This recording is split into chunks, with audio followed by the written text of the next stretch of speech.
I mostly thought of this because when Daji came out and I found out she was Chinese, I was like, wait, isn't there Japanese goddess too? So my question is like, how do you guys decide when you have a god who's very similar in multiple pantheons, which pantheon to pick?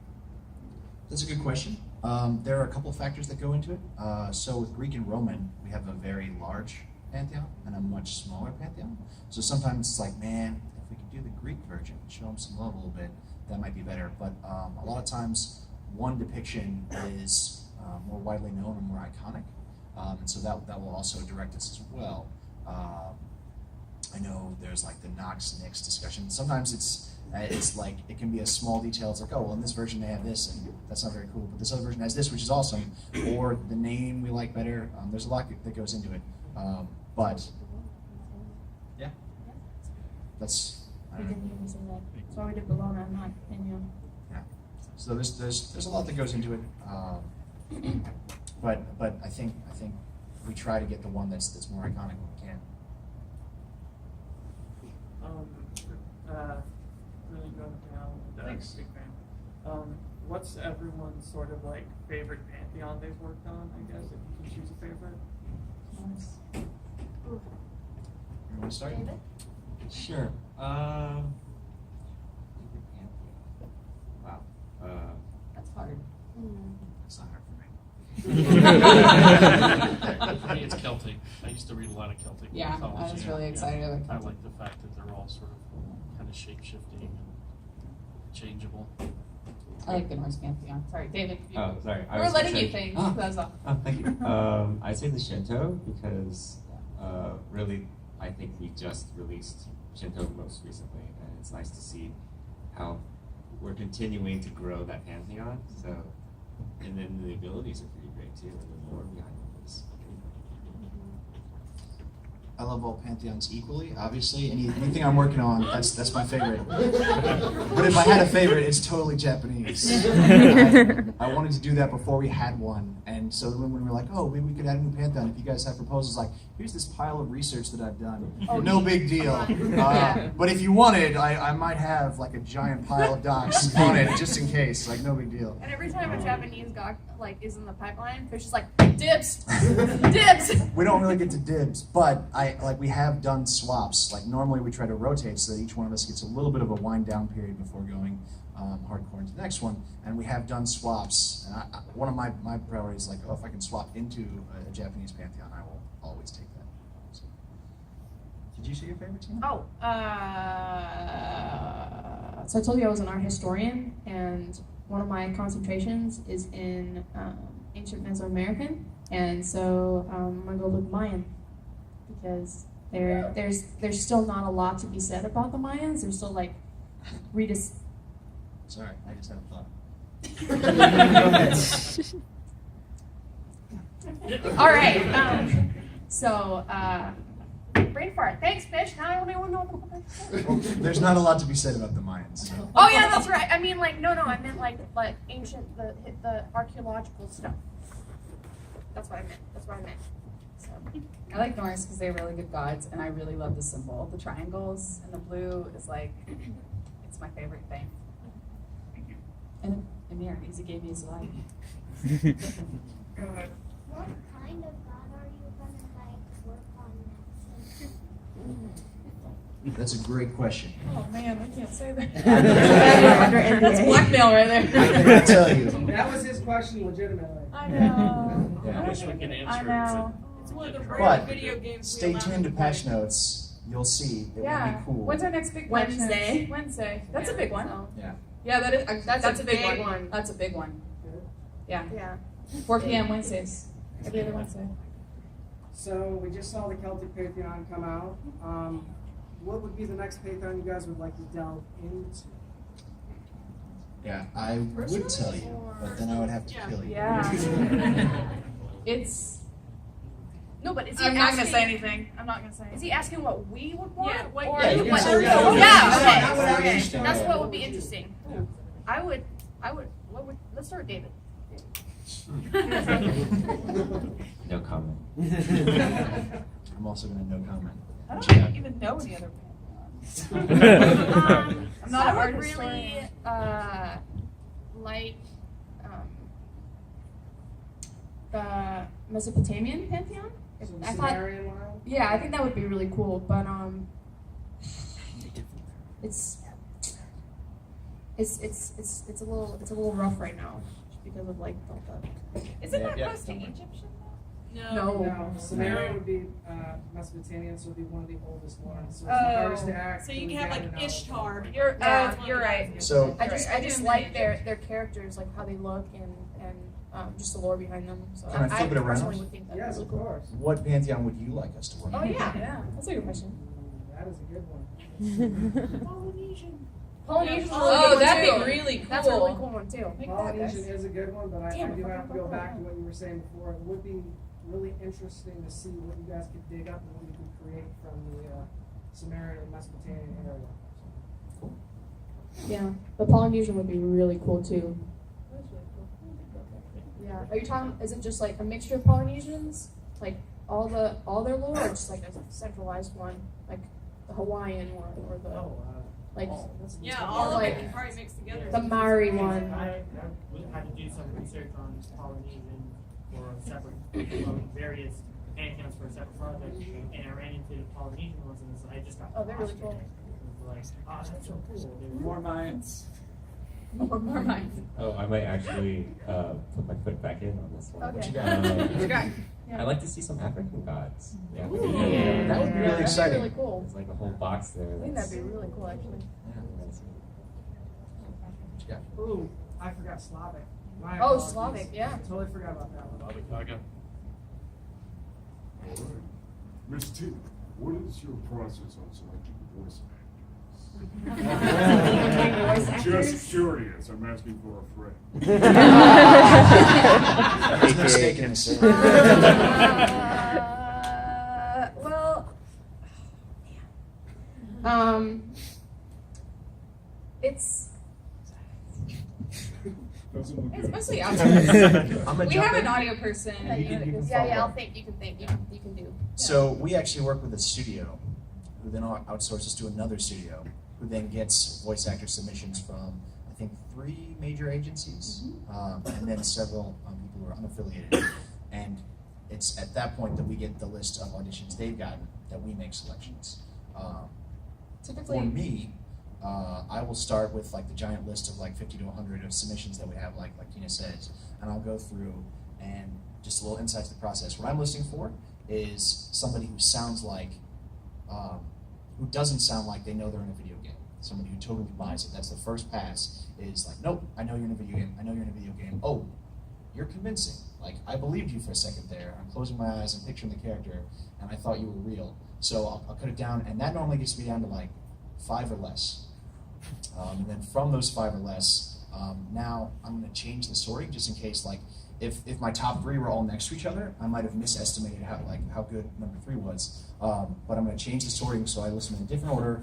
And my favorite is when they do their name introduction in the voice of the character, because then I can just go one after another. It's like, that's the voice, that's the voice, that's the voice, without having to be like, okay, your introduction, there it is. But then I normally get down to like 3 to 5, and then if I can't pick, then I'll send it around to some of the other teams. Definitely for new gods, we include the artists on that process. Some of them like get a voice that they're picturing in their head, and we like to keep all of our presentation kind of in sync with that, and then we'll grab our specific name from there. yeah, similar. When what he says about like when people say their name and stuff in the voice of what they're trying to do, that's pretty cool because then right off the bat you know like, okay, this is gonna sound really good, or they're really professional in what they're doing. But sometimes it also, because you'll get in like maybe like 50 to 100 auditions per one skin, and I'm like writing 5, so you'll have like 500 auditions a day. It's like pretty rough to go through all of them. So when people audition and put in their name and title, like, hi, this is Tina, first reader reading for Uller, take 1 or whatever. Sometimes it's like really long, and I almost like skip because I have to listen to so many. I just want them to go right into it. You know what I mean? Like I see their name on the file, so I just want to click it and listen, and then go to the next. I don't want to hear them like it's like it's rough. Yeah. Tell me about it. Yeah. So also, depending on the skin I write, like if I write a really goofy one, like for example, Chibi Ra, I just try and listen to, because my end goal is for him to sound like Ra, old Ra. So whoever sounded the closest to Ra, I'll cut out like 90% of them, and then I'll deliver it. I'll just keep going back and forth between the 5 that I have left or something, and then ultimately choose the one that I like. So that's fine. Thank you. I like your hair. Question. 2 actually. The first, thank you. I enjoy your game. I play every day. Thank you. You keep me entertained. Nice. I feel like we touched on a little bit with Pantheons. Do you make your Pantheon by your player base? Like, hey, you have this Pantheon coming up, or whatever comes up. Because I feel like there's a lot of what's left in the Pantheons that are isolated to regions of the world. Like, I don't expect a Jesus. But I certainly He'll can never see be there. Maori. I can see Aboriginal cultures, and that's everywhere in the world, not necessarily North America. So I just wonder if you picked it by your community, because you have a huge player base that is outside of the United States, and I'm just curious if that influenced it at all, like it's on the marketing side. Typically, no. I mean, the Pantheon starts with these guys, but from my understanding, we don't. We do a lot of regional work. Trust me. We have. We're very focused on. Well, I'll talk about our regional stuff in a second. But do you guys focus on community, like where they are? Because I don't think we do. So we have, some demographic information. We definitely know where our player base is, and like she was saying, we work a lot. We coordinate with our communities around the world, especially for esports and events. Yeah. Not for Pantheon, But so. yeah, we don't normally say, oh, we have a bunch of people in Germany. Let's look for a pantheon with German mythology. Right. Not like that. However, we do in the sense of like listing, like we're on Reddit, we're on our forums, we're on our Twitter, seeing what people are excited about. So we listen to our community when they have gods and pantheons they want. That definitely plays into our decision-making process. Yeah. The only thing that we've done specifically was like level up. We did the Amazon Hebo, whatever you say it. And then she like that like word vomit. There you go. What is it? Hebo. Hebo. Hebo. Amazon Hebo and the Quetzalcoatl. They were specifically for level up, and they have Portuguese and Spanish voice packs, which I think is really badass. Hilarious. Yeah, it's great because you don't know what the hell It's they're one of saying. my favorites, actually. I spam that shit. So we do stuff like that, and then like our French community uses the Liberté Athena a lot in their marketing. So I think there is going to be, and I'm personally hoping that there's going to be some more skins like that are very region based, because our community just goes apeshit over them, and I love that. I love that people feel like we're considering them. It's very hard to consider, 25 million people all the time, right? Because you have this, we did the level up skin, and they're all like, oh my god, this is amazing. And then the other people are like, we didn't get a skin. And so it's just a balancing act. And so we try to kind of equal opportunity for everybody. And our European base is exploding. Smite started in America, and obviously we're just biggest in America. And then EU has kind of taken on this whole different life. And we've noticed that their behaviors are very different in game. They're also playing at different hours of the day because they're 6 hours ahead. So our CCU, there's this America surge and then the EU surge, that kind of thing. And so we're always taking them into account. We now have an EU office. We now have a German community manager, a French community manager, a Russian community manager, I think now. And localization has really helped with all that. So anyways, I don't know if that answered any of your question, but yeah. Can we have a second question? I'm sorry. Yeah, sorry go for it. I play on PS4. I do too. Will there ever be PS4 Pro play? Because I don't connect to the PC world like a lot of people do. No. think like a pro tournament scene for PS4. Oh. So that's a I little don't know. tricky. Yeah. There's some stuff behind the scenes that plays into that. I will say, we are really excited about our PS4 players. And Please don't leave us out. yeah, No, like, I got you. yeah, like We do have a Smite console committee internally, and we meet every time there's a console patch that comes out. We meet, and it's really just people like me who actually work in marketing, but I play PS4 every single night. And it's just kind of our one time to we do it once every 2 weeks. So when there's console patches, we'll meet a couple days later and just talk about what we think are good and bad things and things to consider about console. Because what happened is Smite was a PC game, right? And then it was just ported to console. And so, just this last year or two, have we really been like, okay guys, our console scene's really freaking big, like our largest player base is on console now, so you need to design with console in mind. Like recently, what are they called? The level up skins. There's, I'm talking about, everybody? Anyways, like when you level up, you can change it. And you guys did like an 8-bit one. I can't see anything on my screen when that happens. It drives me crazy. So that's the kind of stuff that we actually go in and talk about. And I'm like, hey, guys, console over here, fix that, please. So yeah, it's considered. Thank you. You're very welcome. Thanks. Hi guys, first and foremost, thank you so much for actually coming out here today for DragonCon. I know everybody here is excited to launch your game. As a guy who used to play nothing but FPS and actually get into Smite and stuff, my missus over there actually dragged me into it. She tried for a month and actually dragged me into the game. And now that's all I play. All I play is gaming. Nice. I know you guys did a skin for Amazuka for Cthulhu. Yes. That's Cthulhu. Are you actually planning to do Cthulhu himself? Lovecraftian gods and stuff like that. I think it'd be a great concept. Maybe even get Chris Sabat to voice him. I've worked with Chris Sabat. He's a really cool guy. Oh no, he's very chill. So we never say never, but all of our gods are based on existing mythologies, and Lovecraft went out with the intent of writing fiction. So it doesn't fall it's a little tricky to equate Norse mythology with Hindu, which is actively practiced, but it's even more sensitive to equate Hindu to Lovecraftian mythos, which he knowingly made up. So, but we love Lovecraft. There are a lot of us at High Res who like it. That's why we got stuff like the Amazuka skin.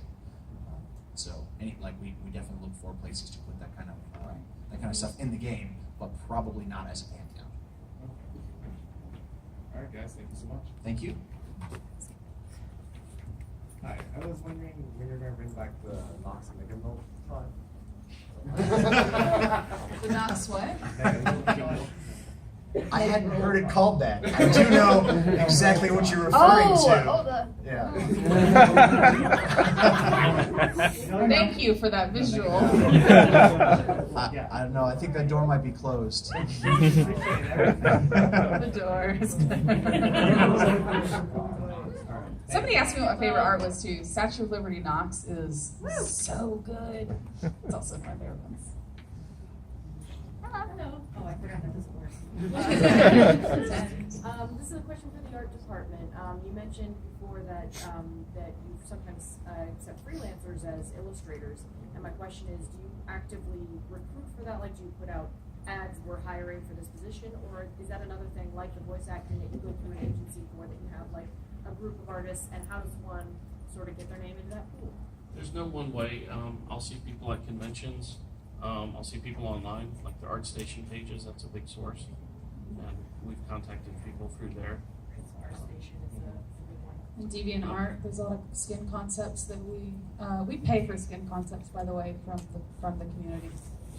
But for actual splash card illustration, I do hire people from online places if I come across a portfolio that seems like it would suit the style we're looking for Smite. So, one of the newest skins you released for Cullen is Baywatch. Yeah. I'm wondering, are you going to have Banana Hammock just jiggle physics for him? I'm going to defer to the art team. It's a rigging question. Sorry about your puppet bones. We've considered it. I don't think, am I allowed to say if we made any final decision on that? You're looking They illegal. won't tell anybody. It's fine. It's Oh, okay. I think it was, we did test that out, and then we decided that it was too distracting. So we ended up just. Oh my god! That's a really good word. Distracting. On that But note. it's only in his Let's stop talking. Have you played Mount Your Friends? Yes, what about your Because they've got you covered on your jiggle physics. Honestly, it's just important, just from that one character, man. For I think last year Summer Smite when we did Hercules. Yeah. We did add in pec bones, so it Oh. didn't bounce. Oh, cool. That's good. But I think for this one it was a bit too far. I have a question for John. Actually, it's funny. I work with these people all day, and I just don't think about stuff until I'm thinking about it like this. When you guys design gods, and maybe this is for Fish too. When you guys design gods, especially like the concept art, do you do the concept keeping future skins in mind? Yes, definitely. Huh. That does come into it when we start thinking, especially when they get really complex. We do start wondering, how would we possibly skin that? Now, sometimes we'll still go ahead and do it anyway and just make it harder for ourselves later on. Because if it's cool, The we wanna high-res do way. it, you know? Yes. That's the thing that counts most. Yeah. Is it cool? That's cool. You Yeah, get a that's lot- true. You get a lot of pushback from us. Yeah, yeah. Did you guys see the on Reddit the DJ Ganesh concept? Yes. I want Oh that my to be made, by the way. God. Very cool. It's really good. Anyone, could you give me advice for anyone that wanted to have like a job on your team? Which team? Education-wise or experience-wise, like for each one of your roles, if I wanted to in the future join each of your individual teams, what would you advise? That's a great question. I'm glad you asked it. Videos on the website or videos that Here's how you Yeah, there get into is. this. Yeah, I think there's videos on that Hi-Res did a couple years ago about how to get in the game industry. They're really good. Scarlett did them. And I think if you go to highresstudios.com/careers, you can access them there. And I know for a fact they're on the YouTube channel for Hi-Res Studios. But we can still obviously talk to you. How did we get into the industry? Oh, God. Go down the line and how'd you do it, John? Years ago, I started freelancing for the tabletop RPG industry, just doing freelance illustrations. And some people I knew in that industry went off and joined some guys who were making a startup company back in the 90s to make computer games. And Art brought me in to do concept art for them. So I've been stuck here ever since. Mine is very not traditional at all. I actually got into games by way of the music industry. I have a degree in music technology. I got 12 years ago, 14 years ago. And I just worked in the music business and marketing and publishing for a long time. And then at one point I was like, I want to work in games. I don't know, I just like decided it. And I was like really bad at games and I just wanted to work in games. This was probably 5 or 6 years ago. And so I don't know, I just kind of put it in the universe, and then what ended up happening was I didn't know how to do this, by the way. It was just like this huge, like, games, how do I enter, you know? And then turns out one of my friends worked at this startup company in Atlanta that did like an iOS app or something. And I asked her, I was like, hey, are you guys hiring, you know? And she was like, actually, funny you should ask. I'm actually putting in my 2 weeks notice, and it was a music app, by the way. It was like they had like it was called Mashup DJ. I don't know if you guys remember that, but or Songster, I think it was called at one point. But it was just music licensing, and so that's actually what she did. And she was like, actually, it's really weird. I am putting in my 2 weeks tomorrow, and you are literally the only person I know that could actually do my job. That's really funny you'd ask. And so I had met the guys previously, the owners, and so the next day she was like, quit my job, and by the way, you know, Jessica Gore, she wants to work here. And so that's kind of how it happened. And then they ended up going under, and I was hired as a sound designer. And I did sound design for a while, and then I got to Hi-Res and started working in marketing. and because I had done marketing through music business and things like that, and just seemed like a slightly easier career path than the creative services thing. That was a really big decision I had to make in my life. I felt grateful for the choice though, because some people have to choose between a hobby and doing a job, and I had to choose between which path in games do I want to take, which is really a really cool feeling, right? And so that's how I got into marketing. And then over the last 12 years, since it's really long, but anyways, I graduated college 2005, so 12 years ago. I had applied to law school 4 times. It was just a thing that I did. I just applied to law school, and I always thought it was something that was in the back of my mind, like, oh, you're just doing this because you don't know what you're doing in life, and then that nagging feeling wouldn't go away. And I felt like if I applied to law school and went, the last time I got in, I got my first job in games the day I decided not to go to law school, which great decision, stay in games. But recently, I was incredibly happy at High Rise, and I was still thinking about it. So I was like, look, like I have this amazing job and this amazing company, and here I am like turning my back on it, or whatever. But then, if it's something that you want to do, everything kind of works out. High Res has been amazing, and they actually let me switch to part-time. I switched to legal department. I started law school part-time, ended up getting almost a full ride scholarship, and I get to stay in games. So anyways, I have a very weird journey, but that's mine. And all that to say, you never know. Somebody told me this a long time ago. I'm going to impart this to you. You never know who you meet that's going to help you get your first foot in the door, so just fucking be nice to everybody. Yeah. I'm being totally serious. Don't be a dick. Because I've been on a lot of panels too. I speak a lot.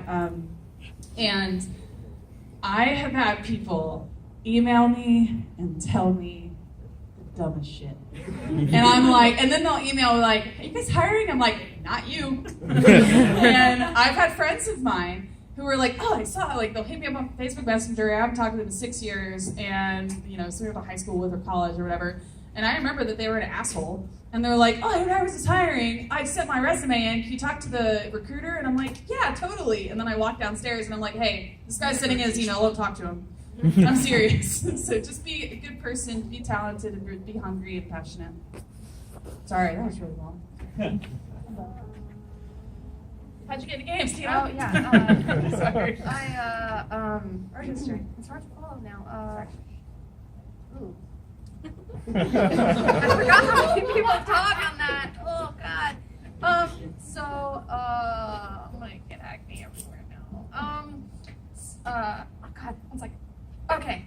So, when I was still at Georgia State, I signed up for. Well, I was an art historian, and I really wanted to do something that. Well, my dad always was like, "You're not gonna get a job with art history, Tina," and I'm like, "I'm gonna prove you wrong." So, I kind of, and my husband actually, Andrew, right there.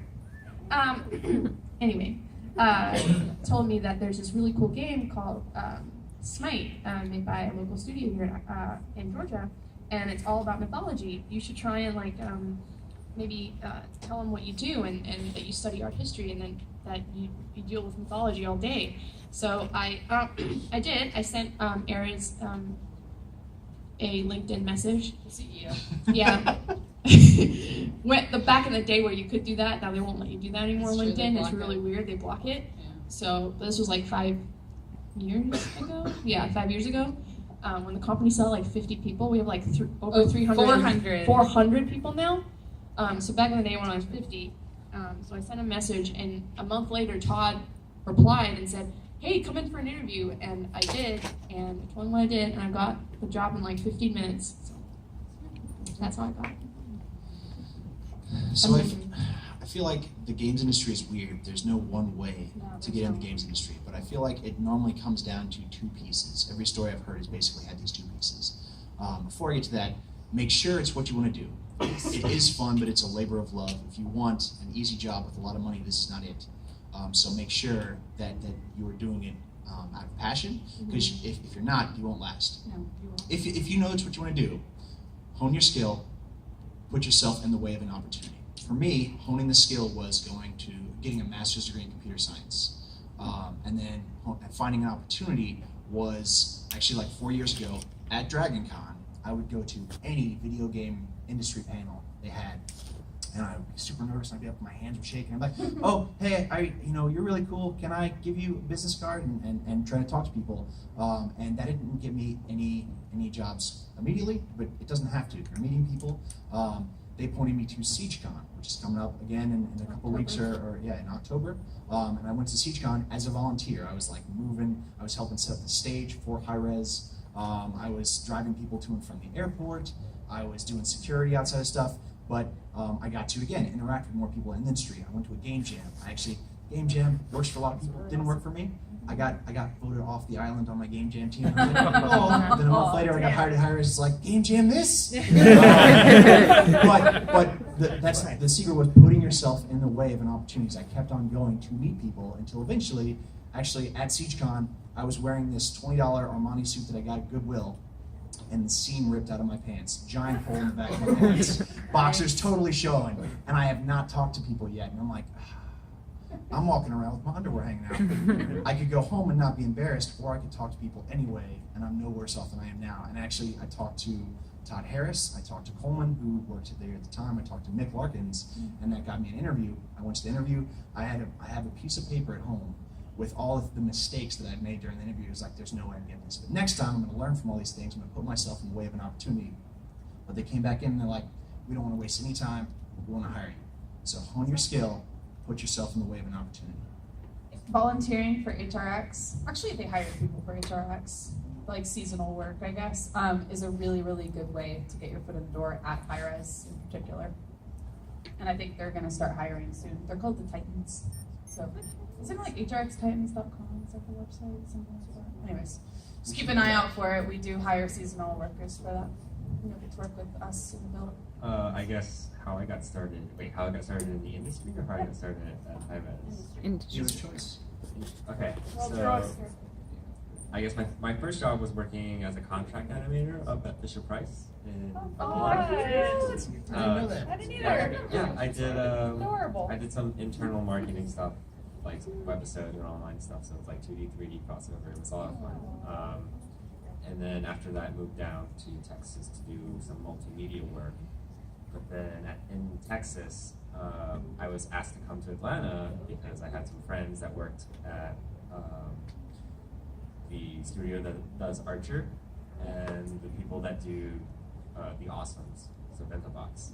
And so I went over and I did a couple of shows. I did Chosen, which was canceled after one season, and the Awesomes, which I guess they weren't renewed for their third. So after that, I was just looking around, and I rock climbed with John Wynn, who's now the lead animator on Smite, and I didn't know that he worked at Hi-Res, and Hi-Res was just kind of this nebulous thing on the outskirts of Atlanta that I wasn't really paying attention to. And so he's like, well, so heard that, sorry about your show, but we're hiring if you want to apply.